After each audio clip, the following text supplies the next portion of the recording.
Hey YouTube fam, it's Daughter of the Most High. I hope you're doing well. I hope you're blessed. I'm doing well. I am blessed. I'm going to be going back to work in about a week, and I'm doing a part-time 4-week position at my former employment, not the last job that closed, the one before that, covering for someone that is having surgery. So I hope I remember how to go back to work. I have been off for 3.5 months. I am blessed beyond measure. So I'll let you know how it goes. The second thing I want to bring up is the Sound of Freedom. And I've considered going a few times, and then I decide not to, and here's my reason. Now, this is a subject that I know and am quite familiar with, and when I read or hear about something to do with what they're doing when they abduct the children, the babies, the the sexual abuse, the adrenochrome, all the stuff that they do, it makes me so sick and sad that I have a very hard time shaking it off. And I wish there was something that I could do. If God said, here's something that you can do, you have to leave in the next 10 minutes, I would leave. Because this is something that has literally weighed on my heart and broken my heart since I found out about it. So it's so terrible. The MK Ultra as well. There's so much evil behind the scenes. I can't stand it. I really have a hard time with it. And I've shared that before when I was reading and listening to content about that. And I can stay with it, and then I have to back away for a little bit because I do have a blue personality. I do have the deeper personality where things really impact me and stay with me. I have a hard time getting over things that are abusive, like animal abuse, child abuse, infant abuse, adrenochrome, all the things that they do, the trafficking. So I will sometimes open up a video, or I'll hear something about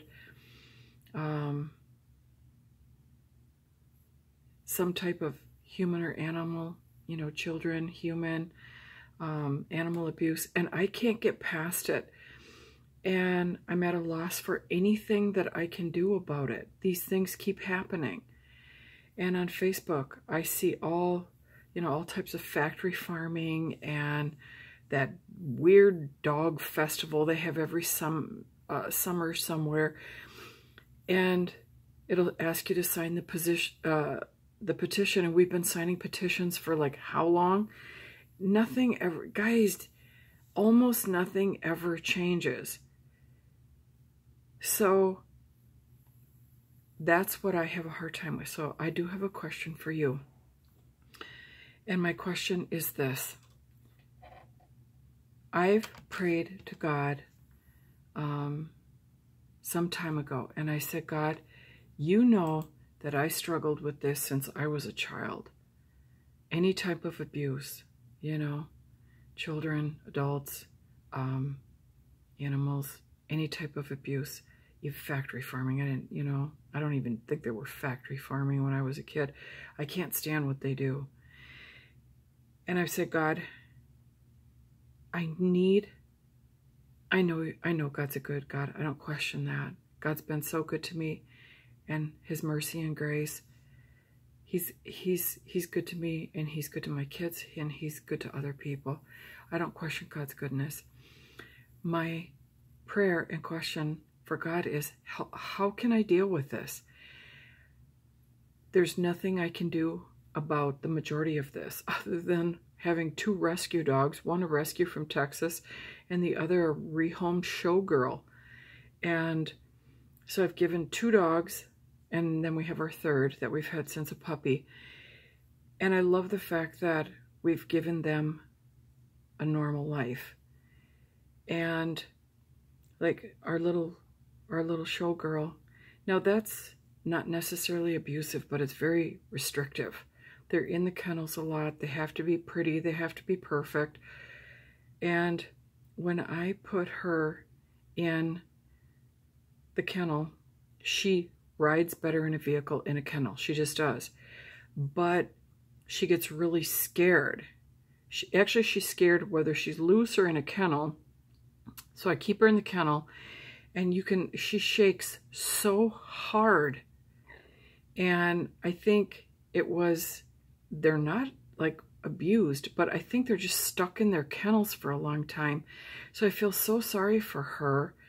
And now that she has been in a kennel like several times, like, I don't know, 20 to 30 times, she will settle down much quicker. But she's so scared, and I really don't think she was abused. That I don't think they abuse the show dogs. I think they're just stuck in a kennel for a long time, and they don't really, and their tables that they work on for them to, she's table trained, which I love and makes it much easier to get her, do her haircut. I do her haircut. And she's really good on the table, and so it's not hard to do her haircut. She hates the table too. Like every time I take out the table, I set it up in the kitchen, she runs and hides. So, but she's okay once she's on it, and I don't leave her on it for hours. Like I know that happens. I do like half of her haircut, and then I let her be free. I think it's so important to do the right thing by people and animals.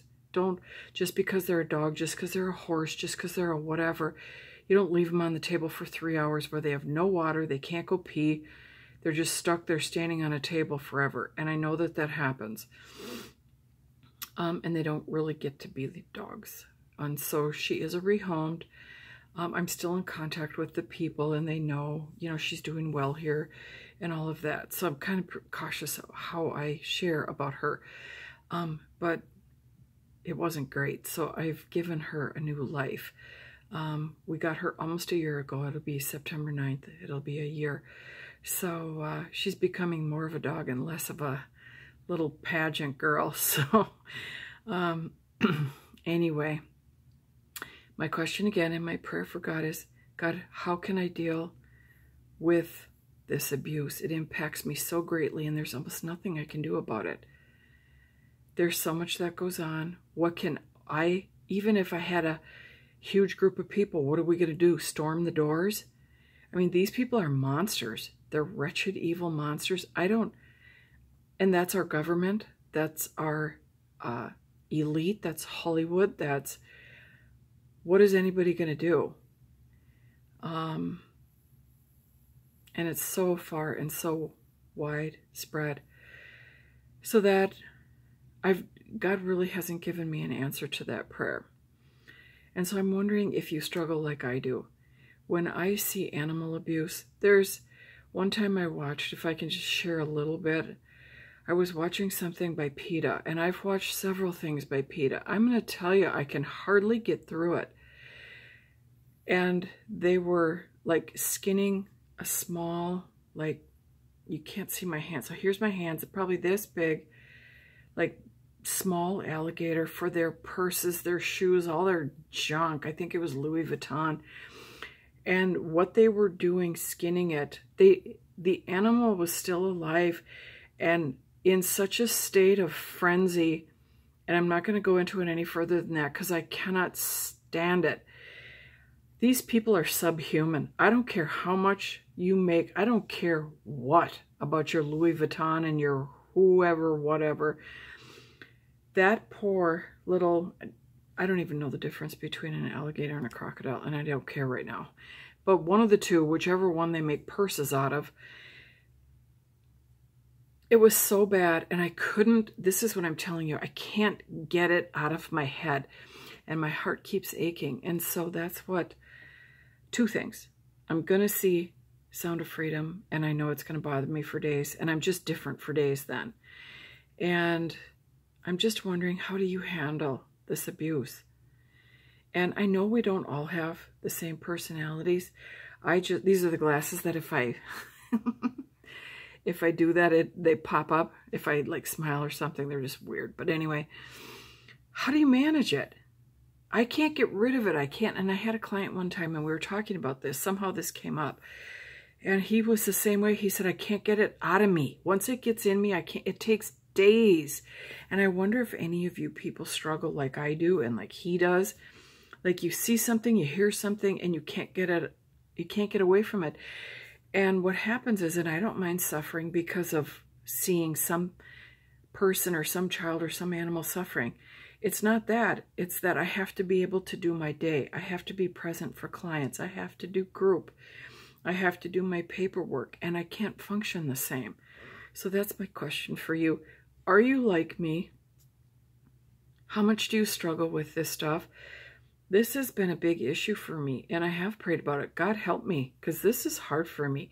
And I know we have a lot of violence and evil coming. Once they attack our nation, we know all that. And they want to get rid of the Christians and, you know, the mark of the beast and all the stuff. It's, I don't know. So that's my question. That's my prayer to God. And my question for you, how do you manage this stuff? Now, John, this part's for you, and I know that you saw Sound of Freedom tonight. So if you want to post a comment on this video and just share how that abuse impacts you and how long does it take you to get over it. And I am not saying don't see these things, read these things, watch these videos on YouTube. I'm just saying dealing with it is very, very hard. I've never been the kind of person that I can't do that. You know, I can't be present when I put my dog down. I don't do that stuff. I believe that I will stay with my dogs, and I am sobbing. I've had to put, you know, a few of my past dogs down, and that day just always comes. And some people will say I can't do it. I go in there anyway, and I'm a mess, and I'm a wreck in the day, that whole day and the next day. But I will be with my doggies until they take their last breath. So I'm not saying it's okay to wimp out unless you're in a really bad spot, like dealing with depression or anxiety, and then sometimes we have to wimp out, but and just do some self-care. But my question is this, and I keep saying this, is you can tell this bothers me. You can tell by how I'm doing this video. This is so hard for me. How do you manage knowing that there's kids in cages and women tied to beds and men and boys and, you know, all this stuff? What do you do with that? What can any of us do with it? I want God. I want to be done here so badly because I want all this stuff done. And there's so much more I could say because I have researched this stuff and there's a lot I could say. But I'm not going to go there because then I get myself into such a spot. So please share. How do you manage this stuff? Are you going to see Sound of Freedom? How do you manage the impact? Do you have, like, just wondering what you do with it thereafter? Jim Caviezel, I've watched him on various interviews and snippets of interviews on the shorts. And he said that he was so bothered. There's a scream. There's a scream. And this was on a short, so he didn't go way into it, or, you know, the YouTube short. That he said he struggled for months. And clearly he is a unique person. I mean, he played Jesus. Now, there's other people that have played Jesus.